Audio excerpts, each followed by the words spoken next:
Olá! Hoje, nesse vídeo, vamos explorar as teorias que ajudaram a entender sobre a dinâmica da Terra. Antes da tectônica de placas, que é a teoria mais aceita hoje pela comunidade científica, várias outras teorias foram propostas para explicar como os continentes se movem, como as montanhas se formam e como a crosta terrestre evolui. Vamos conhecer essas teorias e entender como elas contribuíram para a ciência moderna. Nesse vídeo, vamos explorar as teorias que pavimentaram o caminho para a tectônica global, como o fixismo, a teoria geossinclinal, a deriva continental e a expansão do assoalho oceânico. Para começar, vamos falar sobre o fixismo. Lucas, pode nos dizer qual era a ideia dessa teoria? No início, a ideia predominante era o fixismo, que defendia que os continentes, oceanos e cadeias de montanhas sempre estiveram nas mesmas posições desde a criação da Terra.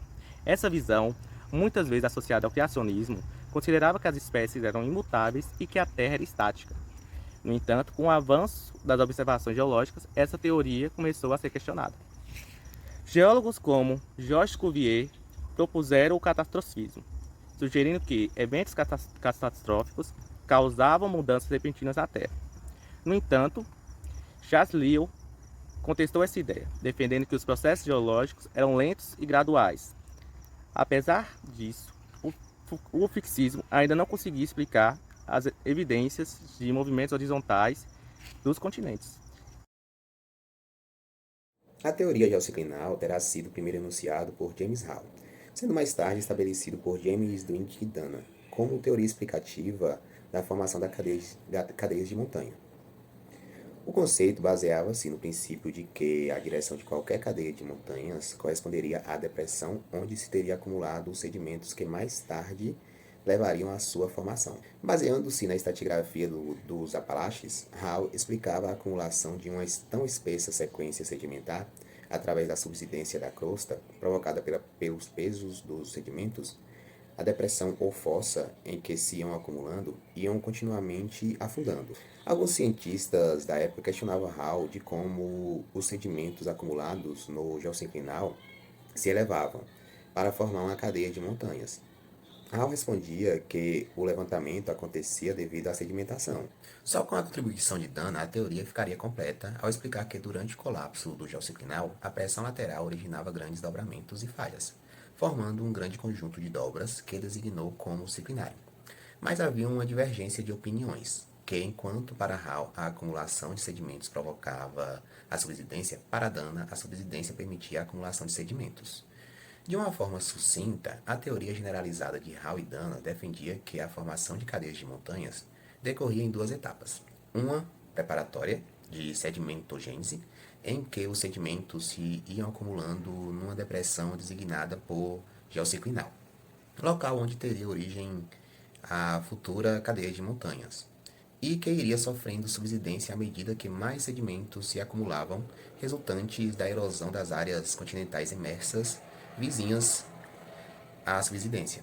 Uma segunda etapa, designada por tectogênese, como uma duração curta, não sabendo que tempo em que investia a subsidência, durante qual os estratos seriam dobrados, fraturados e levantados, devido a uma retração da bacia.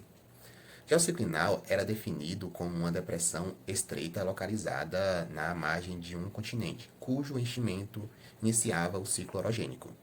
Mas a teoria geossinclinal não ficaria por aqui. Era necessário adicionar todos os processos cujos produtos eram visíveis e descritos nas cadeias de montanhas, de modo a enquadrar os estudos geológicos das diversas subdisciplinas. Acrescentando o que viriam a enriquecer a teoria, envolviam, por exemplo, o magmatismo, o conceito isostáticos durante a deformação, o levantamento do orógeno, o metamorfismo contemporâneo da deformação, entre outros. A teoria do geossinclinal viriam a constituir-se como um dos grandes princípios unificados da geologia, apesar de, por diversas vezes, os seus princípios teriam que ser confrontados com os dados de campo. A ideia do geossinclinal transformando em cadeias de montanhas com todos os processos orogênicos associados, que posteriormente, na fase pós-orogênica, seria desmantelada, e cujos produtos desses processos externos iam alimentar novo geossinclinal. Está associada ao conceito clássico do ciclo orogênico e geológico remontado ao atualismo uniformitarismo, de James Russell e de Charles Lyell. O geólogo de campo Edward Swayze tinha uma opinião contrária da de Dana e Hall em relação à formação da cadeia de montanhas dos Alpes. Ele sugeria que a formação dos Alpes ocorreram devido ao deslocamentos tangenciais, movimentos horizontais das rochas em larga escala. No entanto, Swayze defendeu essa ideia dentro do paradigma contracionista, que era a explicação aceita na época também. Esse paradigma afirmava que a Terra estava esfriando e contraindo, e que essa contração provocava o enrugamento da crosta terrestre, formando as cadeias de montanhas. Assim, parecendo como uma maçã cozida e que se enrugava ao se esfriar. Os argumentos contra o paradigma do contracionismo defendia que se a Terra estivesse em processo de diminuição de volume, haveria um aumento da velocidade da rotação, o que não se verificava. Outro argumento seria de que a contração da Terra provocava um enrugamento geograficamente distribuído de igual modo, o que também não se verificava, concentrando-se em cordilheiras como os Andes. Mas mesmo com outro qualquer enquadramento teórico e considerando que a fase de sedimentação associada à subsidência seguia-se a fase de tecnologia, de deformação e levantamento, ninguém conseguiria explicar como, quando e por que se iniciava a tectogênese. Porém, e apesar de todos os argumentos contra a teoria do geociclinal, esta proliferou-se e generalizou-se durante os anos 50 e 60. No ano de 1962, Henry Hertz apresentava sua hipótese de expansão dos oceanos, que se tornaria um dos pilares da tectônica de placas. O pesquisador Brice, defensor da teoria geociclinal, desenvolvia modelos explicativos para a formação das cadeias de montanhas dentro da teoria do geociclinal. Organizou esse modelo em etapas ilustradas por blocos de diagrama detalhando o processo de evolução dos geociclinais, até sua transformação em cadeias de montanhas. Além disso, foram introduzidos diversos termos e conceitos específicos para descrever melhor as diferentes tipos de depressões sedimentares litológicas associadas. Alguns desses conceitos, como o eugeociclinal, que são depressões profundas e associadas a magmatismos intensos, e miogeociclinais, depressões mais rasas e com sedimentação estável, permaneceram amplamente utilizadas por muito tempo. A teoria do geociclinal foi um grande avanço, pois introduziu a ideia de que forças horizontais e processos tectônicos eram fundamentais na formação de montanhas. No entanto, ela não conseguia explicar o movimento das massas continentais, o que levou ao surgimento de novas teorias. No início do século XX, Alfred Wegener propôs a teoria da deriva continental. Ele sugeriu que os continentes já estiveram unidos em um supercontinente chamado Pangeia, que se fragmentou e se moveu ao longo do tempo. Wegener baseou-se sua teoria em evidências como o encaixe dos continentes, a distribuição dos fósseis similares e a presença de depósitos glaciais em regiões que hoje estão distantes. Apesar das evidências, a teoria de Wegener foi inicialmente rejeitada porque ele não conseguia explicar qual era a força motora que movia os continentes. Foi só décadas depois, com o avanço dos estudos sobre o fundo oceânico, que a deriva continental ela ganhou a sua sustentação. A peça que faltava no quebra-cabeça veio com a teoria da expansão do assoalho oceânico, proposta por Hell Hess na década de 1960. O Hess sugeriu que o fundo dos oceanos estava se expandindo a partir das dorsais mesoceânicas, onde a maioria do manto ele ascendia, formando uma crosta oceânica, e esse processo era impulsionado por correntes de convecção no manto da Terra. A expansão do assoalho oceânico explicava não apenas os movimentos dos continentes, mas também como a crosta oceânica mais antiga era consumida na zona de subducção. Essa teoria ela forneceu a base mecânica que faltava para a deriva continental e abriu o caminho para a tectônica de placas. Todas as teorias aqui apresentadas contribuíram para o entendimento da dinâmica da Terra e a consolidação da teoria tectônica de placas, ou tectônica global.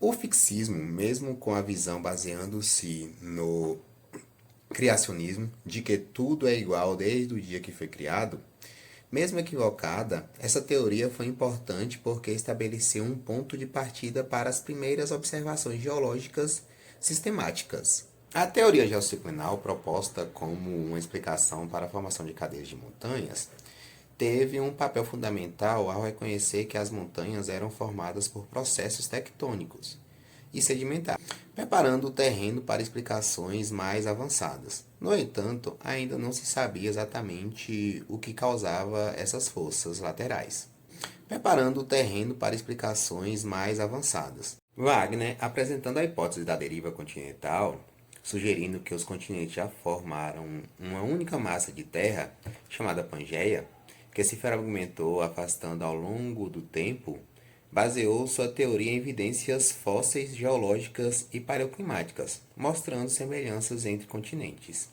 separados por oceanos. A grande contribuição da deriva continental foi a ideia revolucionária de que os continentes estavam em movimento, desafiando a noção de uma terra estática. Com o avanço tecnológico e científico, a descoberta da expansão do fundo oceânico foi crucial porque forneceu evidências físicas necessárias para explicar o movimento dos continentes, algo que faltava na teoria de Wagner. Ficou claro que a crosta terrestre não era fixa, mas estava constantemente sendo renovada e movimentada. Essas descobertas foram fundamentais para consolidar a teoria da tectônica de placas, que unificou todas essas ideias anteriores. Hoje sabemos que a litosfera terrestre é fragmentada em placas tectônicas que se movem devido às correntes de convecção, que estão presentes em nosso manto. Esses modelos explicam não apenas a formação de montanhas, mas também a origem dos terremotos, vulcanismos e a deriva dos continentes. A tectônica de placas se tornou o modelo unificador da geologia moderna, pois conseguiu explicar de forma abrangente a dinâmica terrestre, incorporando e aperfeiçoando as contribuições das teorias anteriores. Assim, cada teoria, mesmo com suas limitações, desempenhou um papel essencial na construção do conhecimento atual. O fixismo foi o ponto de partida para as primeiras observações geológicas. A teoria geociclinal trouxe um modelo inicial para a formação de montanhas. A deriva continental introduziu a ideia de que os continentes se movem. E a expansão do assoalho oceânico forneceu a prova definitiva para esses movimentos.